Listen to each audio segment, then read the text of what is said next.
Hi guys, welcome back to my YouTube channel. আশা কৰো ভালেই আছে। মই মোৰ YouTube চেনেলৰ এটা নতুন ভিডিঅ' লৈ আপোনালোকক স্বাগতম জনাইছো। আশা কৰো মোৰ এই ভিডিঅ'টো আপোনালোকে শেষলৈকে চাব আৰু মোৰ চেনেলটো যদি এতিয়াও সাবস্ক্ৰাইব কৰা নাই তেনহলে সাবস্ক্ৰাইব কৰি দিব।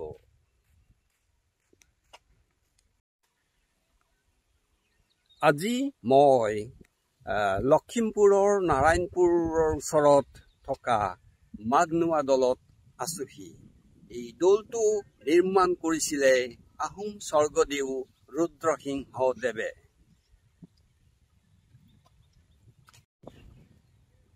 আহোমৰ 600 বছৰীয়া ৰাজত্বৰ সময়ত স্বৰ্গদেউ ৰুদ্ৰসিংহ আছিল 30 সংখ্যক স্বৰ্গদেউ। তেখেতৰ জন্ম হয় 1665 চনত।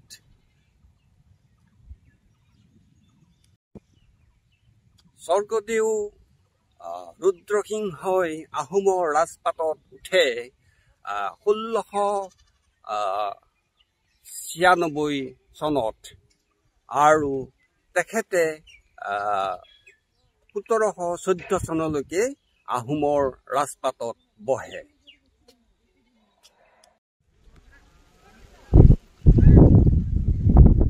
আহোম স্বৰ্গদেউ ৰুদ্ৰসিংহৰ দিনটোৱে হৈছে আহোম ৰাজত্বৰ সোণালী দিন হিচাপে পৰিগণিত হৈছিলে, কাৰণ সেই সময়ত এই আহোম ৰাজ্যখনত শান্তি বিৰাজ কৰিছিলে।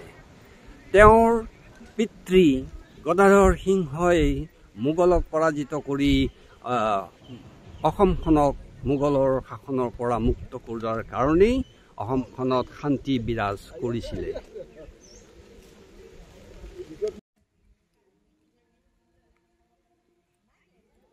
এই মাঘনোৱা দৌলটো বনাইছিলে 1705 চনত আহোম স্বৰ্গদেউ ৰুদ্ৰসিংহদেৱে। এই দৌলটো নিৰ্মাণ কৰোঁতে স্থপতি হিচাপে ইয়াত অন্তৰ্ভুক্ত কৰাইছিলে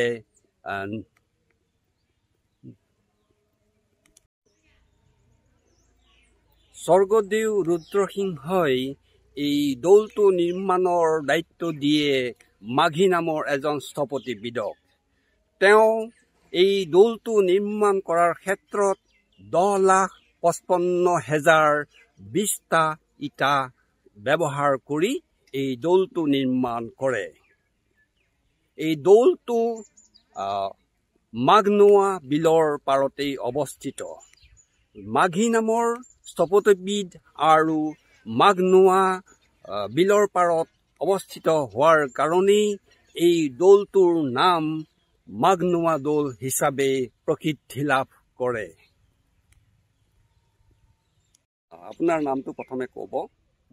মোৰ নামটো হ'ল চাউথ গংৰাম চাউথালুং অৰ্থাৎ বৰগোহাঁই ৰঙতি মাজগাঁও। মাঘনোৱা দৌলত মই মলং কৰোঁ। আচ্ছা, আপুনি পূজাৰী নহয়? হয়। এই মাঘনোৱা দৌলটোৰ বিষয়ে অলপ ক'বনে? মাঘনোৱা কোনে ধৰক এইটো বনাইছিলে, ইয়াত কেনেধৰণৰ মানে পূজা হয়, এইটো বিষয়ে শুনক। মাঘনোৱা দৌলৰ বিষয়ে ক'বলৈ গ'লে প্ৰথমতে বনোৱাটো স্বৰ্গদেউ ৰুদ্ৰসিংহদেৱে বনাইছিলে। কিন্তু শেষ হ'ল ৰাজেশ্বৰ সিংহই শেষ কৰিলে। হয়, প্ৰায় 95 বছৰ লাগিলে শেষ কৰোঁতে। এইটো মানে বনাওঁতেই 95 বছৰ লাগিলে। হয়। গতিকে ইয়াত বিশেষকে মাক মানে গুটি, নোৱা মানে ওলোৱা।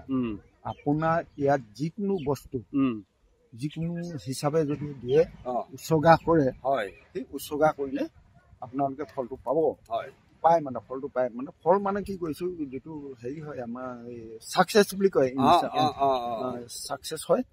এতিয়া আপুনি ধৰি লওক বোলে ল'ৰা মানে কিবা ধৰক হেৰি থাকিলে, মনৰ হেৰিটো হাবিয়াস থাকিলে সেইবোৰ তাৰমানে ইয়াত পূৰ্ণ হয়। আৰু ইয়াত হাঁহ কুকুৰাৰ পৰা ধৰি পাৰৰ পৰা ধৰি সকলোবিলাকে উৎসৰ্গা কৰে। বলি দিয়ে। বলি নিদিয়ে। কি দিয়ে? ইয়াত উচৰ্গা কৰি তেখেতলোকে নিজে মাৰি পানি খাই গৈ আৰু মানে ধৰক ভাত পানী বনাই এই মাংসৰে মানে এইটো খাই আৰু হয়। আৰু মই এই 4 বছৰ থকাত জানিছো মহাত্মা বহুত মাহাত্য আছে বহুত মাহাত্য আছে হয়। আৰু কেনে ধৰণৰ ইয়াত এতিয়া মহাত্মা ধৰি লওক প্ৰায় আমি এতিয়া মই আহোম কাষ্টৰ মানুহ হয় হয়, কিন্তু ইয়ালৈ বিভিন্ন কাষ্টৰ বেছি আহে চিডুল কাষ্টৰ মানুহ হয় হয় হয়। তেখেতলোকে কয় আমি একদম ফল পাইছো মানে যিটো বৰ বিচাৰে সেইটো পায় ফলাফল মানে ফলাফলটো পায় এইটো পাবই আৰু এইটো সেইকাৰণে মাক মানে আপোনাৰ বিচৰা বস্তুটো পাবই। তাৰমানে ইয়াৰ যিটো নামৰ লগত তাৰমানে যি মনৰ ইচ্ছা আছে ফল আছে সেইটো ইয়াত আহি পূজা অৰ্চনা কৰিলে সেই ফলাফলটো পায়। তেখেতৰ ভিতৰত গৈ বোলে মই পূজা অৰ্চনা কৰিছো বা মোক এইটো দিয়ক বুলি কোৱাৰ লগে লগে খুব ভক্তিভাৱে যদি বিচাৰে একেবাৰে একদম পুৰা মানে ফলটো পাব। এইটো এনে শুনা গৈছিলে এইটো এটা কালী মন্দিৰ বুলি হয় নে? কালী মন্দিৰ নহয়, শুনক কালী মন্দিৰ বুলি ক'ব নোৱাৰি। কালী মন্দিৰ হ'বলৈ হ'লে আপোনাৰ গেটত বা হেৰি থাকিব। এইটো হ'ল আমাৰ আহোমৰ ৰুদ্ৰসিংহই বনোৱা শক্তি মানে শিৱও পৰে শিৱও পৰে শক্তি পূজা হয় আৰু শক্তি পূজা শক্তি মানে আপোনাক শক্তি দিবই শক্তি পূজা হয়। বাৰু আপোনাৰো মই পৰিচয়টো নাপালো। হয়, মোৰ নাম লক্ষ্মীন্দ্ৰ পাটৰ, মোৰ ঘৰ গুৱাহাটীত। এইটো মানে মই এই বিষয়ে গম পাই ভাবিছো যে ইয়ালৈ আহি এটা মই ভিডিঅ' বনাম, সেইকাৰণে আহিছো। ধন্যবাদ আপোনালৈ। মই মোৰ তৰফৰ পৰা দলৰ পৰা খুবটাং জনাইছো। খুবটাং মানে নমস্কাৰ কৰিছো। ভৱিষ্যত আশা কৰিছো যাতে দললৈ আহি থাকে, সেই সুকামনা কৰি কথা সামৰণি। ঠিক আছে, ধন্যবাদ।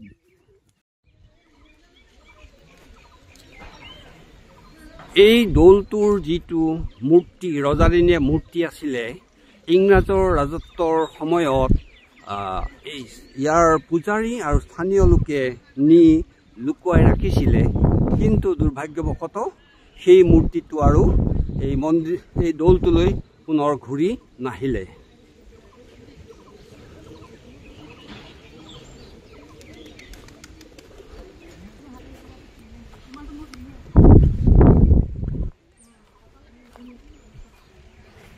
এয়া দৌলত বিভিন্ন দেৱ দেৱীৰ প্ৰতিমূৰ্তি কটা আছে।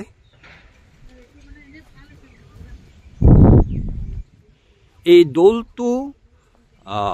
দৌলটো নিৰ্মাণৰ কৰোঁতে ইয়াৰ 8টা কোণ ব্যৱহাৰ কৰা হয়। এই দৌলটোত মুঠ 8টা কোণ আছে।